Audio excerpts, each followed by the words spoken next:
여러분 반갑습니다. 오늘은 초기 세상 노아를 통한 복음의 그림자에 대해서 말씀을 드리겠습니다. 사람이 하나님을 떠나서 세상과 육체를 따르는 삶을 살다 보면 향락에 빠지고 사람은 악하고 음란하고 패역한 세대로 변합니다. 하나님께서는 이 세상을 심판하시는 기준이 있는데요. 그 기준으로 하나님께서 보셨을 때 악이 넘치면 하나님은 심판을 하십니다. 악인은 멸하시고 의인은 살리시죠. 이 땅에도 이러한 심판의 사례가 여럿이 있었습니다. 우리가 흔히 잘 아는 소돔과 고모라, 그리고 지금 말씀드리는 노아 시대 홍수 심판, 그리고 이 땅에 앞으로 다가올 최후의 심판. 하나님은 의인을 살리기 위해서 악인을 심판하시는데, 하나님은 악인을 심판하시기 전에 반드시 회개할 기회를 주십니다. 그 회개할 기회를 버리면 심판을 받습니다. 창세기 6장 5절부터 보면요, 야훼께서 사람의 죄악이 세상에 가득함과 그의 마음으로 생각하는 모든 계획이 항상 악할 뿐임을 보시고 땅 위에 사람 지으심을 한탄하사 마음에 근심하시고 이르시되 내가 창조한 사람을 내가 지면에서 쓸어버리되 사람으로부터 가축과 기는 것과 공중의 새까지 그리하리니 이는 내가 그것들을 지었음을 한탄함이라 하시니라. 하나님은 이 땅에 악한 사람들이 다시 회복하고 돌아올 때를 노아의 한 가정만 남고 모든 사람의 죄가 관영할 때까지 기다리셨습니다.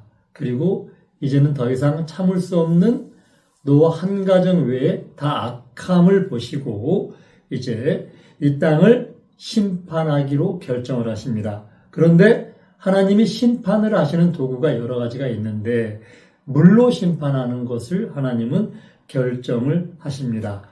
이 땅에 물이 쏟아지면은 방주를 타지 못하고 땅에 남아있는 코로 숨을 쉬는 생명체는 다 멸하게 되죠. 그런데 왜 하나님이 물로 이 땅을 멸하셨는지, 이 대목에서 물에 대해서 홍수 심판의 참된 의미가 무엇인지 이 성경이 우리에게 홍수 심판에 대해서 가르치는 이 진리의 가르침을 우리는 알 필요가 있습니다. 하나님이 세상을 심판하실 때 물보다 더 효과적이고 순식간에 세상을 멸하는 그러한 도구는 여러 가지가 있습니다. 첫째는 지진이 있죠. 56년도 1월 23일에 중국의 산시성에 지진이 왔는데 83만 명이 죽었습니다. 그리고 76년 7월 27일에 중국 당산 지진이 왔는데 25만 5천 명이 죽었습니다. 이렇게 지진이 오면 순식간에 수십만의 사람이 죽습니다. 또한 기상이변이 사람을 심판하는 굉장히 효율적인 도구인데요. 지난 반세기 동안에 기상이변으로 200만 명 이상이 죽고 4조 3천억 달러, 우리 돈으로 5,663조의 경제적 피해가 발생했다고 합니다. 또한 전염병도 이 땅을 심판하는 하나님의 가장 큰 무기 중에 하나인데요. 14세기에 흑사병으로 7,500만 명이 죽었다고 합니다. 또한 19세기에는 스페인 독감으로 5천만 명 이상이 사망을 했다고 합니다. 하나님이 이 세상을 멸하는, 인류를 멸하는 가장 효율적이고 무서운 심판의 도구는 전염병인 것 같습니다. 이렇게 순식간에 세상을 멸하는 수단이 많이 있는데 하나님은 효율이 가장 떨어지는 물을 선택하셨거든요. 노아가 방주에 들어가고 나서 방주에서 나오는 데까지는 무려 1년 17일이 걸렸습니다. 노아가 이제 방주에 들어가고 나서 일주일 후에 이 땅에 홍수가 시작되거든요. 노아 600세 2월 17일에 홍수가 시작이 됩니다. 그리고 이 땅에 물이 가득 차서 150일 동안 이 땅에 물이 창이랍니다. 그리고 5개월 만인 7월 17일에 방주가 아라랏산에 머뭅니다. 그러나 아직까지 이 땅에 물이 가득 차서 노아는 방주에서 나올 수가 없었죠. 그리고 5개월이 다시 지나서 10월 1일에 산봉우리들이 보이기를 시작을 합니다. 그리고 다시 4개월이 지나서 노아 나이 601년 2월 27일에 이제 방주에서 나오게 됩니다. 무려 1년 17일이 걸렸다는 거예요. 이렇게 시간이 많이 걸리는, 1년씩이나 시간이 걸리는 그 물심판. 왜 하나님은 이 땅을 심판하실 때 물을 선택하셨을까? 그것은 노아의 홍수의 모형을 통해서 앞으로 새언약 시대의 모든 성도들을 구원하실 하나님의 구원의 계획이 있으셨기 때문입니다. 베드로전서 3장 19절에 보면 저가 또한 영으로 옥에 있는 영들에게 전파하시니라. 그들은 전에 노아의 날 방주 예비할 동안 하나님이 오래 참고 기다리실 때에 순종치 아니하던 자들이라. 방주에서 물로 말미암아 구원을 얻은 자가 몇 명뿐이니 겨우 8명이라. 물은 예수 그리스도의 부활하심으로 말미암아 이제 너희를 구원하는 편이 곧 침례라. 육체의 더러운 것을 제하여 버림이 아니요 오직 선한 양심이 하나님을 향하여 찾아가는 것이라. 이렇게 기록하고 있는데요. 베드로는 노아가 방주에서 물로 말미암아 구원을 받았다고 성경에 기록을 하고 있습니다. 우리가 일반적인 시각으로 볼 때는 노아가 물에서 방주를 타고 방주로 말미암아 구원받은 게 일반적인 상식 아닙니까? 그런데 베드로는 방주에서 물로 말미암아 구원을 받았다. 이렇게 일반적인 상식과는 반대로 얘기를 하고 있어요. 왜 그럴까요? 그러면서 얘기하기를 물은 예수 그리스도의 부활하심으로 말미암아 이제 곧 너희를 구원하는 편대 침례다. 베드로는 노아의 홍수의 물을 우리를 구원하는 침례로 표현을 하고 있습니다. 이 물침례는 육체의 더러운 것을 제하해 버리는 것이 아니고 씻어버리는 것이 아니고 선한 양심이 하나님을 향해서 찾아가는 것이다. 이렇게 기록하고 있거든요. 성경의 구속사에서 가장 많이 등장하는 것이 물입니다.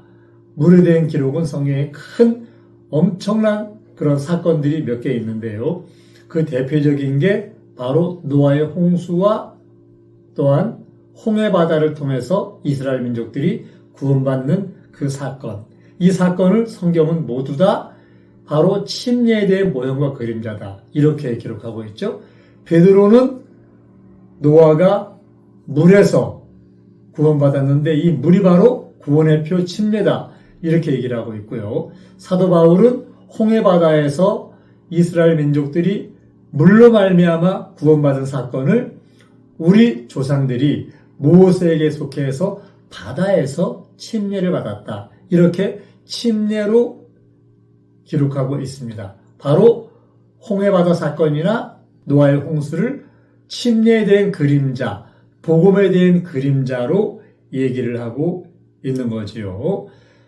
노아가 방주를 타고 나오기 전까지 그 1년 이상의 그 긴 시간이 필요했던 이유는 여러분 뭐라고 생각하세요? 하나님은 물로 이 땅을 완전히 덮은 시기가 창이란 시기만 150일. 그 이후에도 이 땅은 높은 산을 빼고는 거의가 다 물에 잠겨 있었죠. 하나님은 온 땅이 물에 잠겨 있어서 사람들이 살아야 될 땅을 만드셔야 되잖아요. 그래서 시편 104편에 보면 땅의 기초를 놓으사 영원히 흔들리지 아니하게 하셨나이다.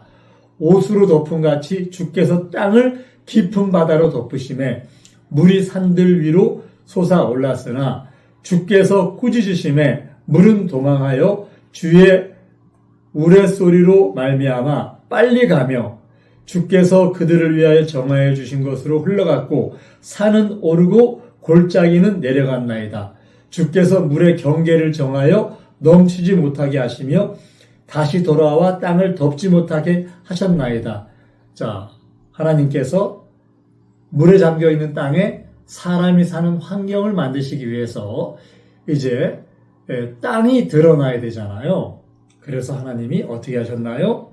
산은 올리고 또한 골짜기는 낮추는 작업을 하셨어요. 그래서 주께서 꾸짖으시니 물은 도망하여 주의 우레소리로 말미암아 빨리 가며 주께서 그들을 위하여 정하신 곳으로 흘러갔고 이렇게 기록하고 있어요. 그래서 산 밑으로 물이 모이게 됩니다. 하나님이 노아 홍수 이후에 사람이 살 수 있는 그런 환경을 만들기 위해서 산을 높이고 골짜기를 낮추는 이런 작업을 하셨는데요. 이때 이 지형에 높이고 낮추는 과정에서 대륙이 이동을 해서 이게 바로 대륙 이동설인데 이런 과정을 통해서 생긴 틈으로 지금 화산이 터지고 지진이 일어나는 그런 원인이 되었다고들 과학자들은 대륙 이동설이 바로 지진의 원인이다. 지금 이렇게들 얘기를 하고 있죠. 첫 번째 하나님은 산을 높이고 골짜기를 낮추셨고요. 두 번째는 이 땅을 정화시켜야 됐어요. 이 물에는 수없는 시체들이 짐승과 사람의 시체들이 떠다녔죠. 이것들이 전부 다 정화가 돼야지 사람이 살 수 있잖아요. 그래서 하나님은 물 위에 떠다니는 그런 생명체들 이런 것들은 고깃밥으로 몇 달을 통해서 다 소멸을 시키시고 또한 지상에 있던 그 유기물들은 전부 땅 속에 묻으셨어요. 바다 속에 묻고 또 땅이 드러난 사막 속에도 또 묻고 다 묻어서 그 묻힌 것들이 지금 우리가 사용하는 화석 에너지들이에요. 석탄이나 원유나 가스 같은 것들. 세 번째는 땅이 아직까지도 농사 짓고 사람이 살기에 부족해서 하나님은 물이 빠지고 생명이 살아나서 농사 지을 땅으로 회복을 시키도록 시편 104편 14절 15절에 보면 그가 가축을 위한 풀과 사람을 위한 채소를 자라게 하시며 땅에서 먹을 것이 나게 하셔서 사람의 마음을 기쁘게 하는 포도주와 사람의 얼굴을 윤택하게 하는 기름과 사람의 마음을 힘있게 하는 양식을 주셨도다. 이렇게 기록하고 있거든요. 하나님은 가축과 사람이 살 수 있는 환경을 이렇게 만드시는 그런 시간이 필요하셨어요. 그래서 노아는 방주를 탄 지 1년 17일 만에 방주를 나오게 되잖아요. 이 노아의 홍수, 이것을 통해서 우리에게 주시는 하나님의 복음의 그림자는 물로 말미암아 온 세상이 멸망을 받았듯이 바로 침례를 받지 않으면 온 세상이 멸망을 받는다는 그런 경고와 또한 물을 통해서 침례를 받음으로 우리가 죄 사함을 받고 하나님께 나아가는 생명의 영생의 약속을 동시에 성경을 통해서 우리에게 알려주시는 것입니다. 우리 모두 이 약속과 이 하나님의 경륜을 알고 노아를 통해서 보여주신 복음의 그림자의 실체를 따라서 예수님이 이 실체를 따라서 땅속에 장사 지내므로 또한 우리가 물속에 장사 지내는 그 길을 열어놓으셨잖아요. 우리가 물속에 침례받는 것은 그분과 함께 땅속에 장사되는 것, 이러한 과정을 통해서 침례로 구원받는, 죄사함받는 구원의 표를 받는 이 복음의 그림자, 이 복음의 그림자가 예수님이 실체를 이루셨는데 그 실체를 영접해서 여러분 모두 이 복음에 연합하시는 분들이 되시기를 예수님의 이름으로 부탁을 드립니다. 감사합니다. 성경대로